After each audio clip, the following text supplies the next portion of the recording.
বন্ধু, আমার খাওয়া শেষ, তুই তাইলে খা, আমি বিলটা দিয়ে আসি। আচ্ছা ঠিক আছে, যা।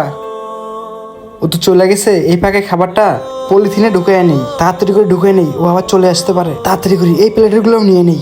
কই দেখি তো ও আসতেছে কিনা। ও আসানোর আগে সবগুলো খাবার পলিথিনে ঢুকাইতে হবে।